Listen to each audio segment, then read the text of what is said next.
ধরুন আপনি ইনস্টাগ্রামের কোনো একটা রিলসে কোনো একটা কমেন্ট করেছেন ছবি দিয়ে। এখন আপনার মনে হচ্ছে কোনো কারণে এই ছবিটা এখানে রাখবেন না, তুলে দেবেন।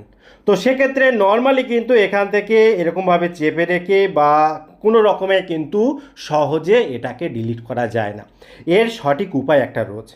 তবে বলে রাখি, যদি আপনি এই ফিচার্সটা এখনও না পেয়ে থাকেন যে কমেন্টে এসে আপনি আপনার ফোনের গ্যালারি থেকে ছবি কি করে পোস্ট করবেন, সেক্ষেত্রে ভিডিও কিন্তু অলরেডি বানানো আছে, খুব সহজে করা যায়। দেখুন এখানে সেই উপায়টা এর আগের ভিডিওতে আছে, আপনি ওটা ফলো করলেই হয়ে যাবে। আমি আর ব্যাখ্যা করছি না নতুন করে। এখানে দেখুন এই যে কমেন্টের এখানে গ্যালারির অপশান রয়েছে, এখান থেকে কিন্তু খুব ইজিভাবেই আপনি আপনার পছন্দের ছবি যেটা আপনি বানিয়েছেন বা ফোন থেকে তুলেছেন সেটা কিন্তু পোস্ট করা যায়। এখন যে ভিডিও, আজকের ভিডিও, সেটার মেন টপিক ছিল যে ডিলিট করব কি করে যদি প্রয়োজন হয়।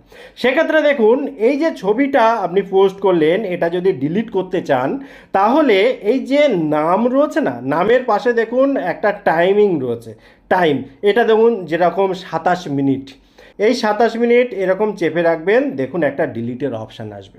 কিংবা আপনি যদি এখানে এই যে লাভ চিহ্ন রয়েছে ওর নিচটা এরকমভাবে চেপে রাখবেন, দেখুন ডিলিটের অপশান কিন্তু এসেছে। এবারে আপনি কিন্তু চাইলে এখান থেকে খুব ইজিভাবে ডিলিট করতে পারেন।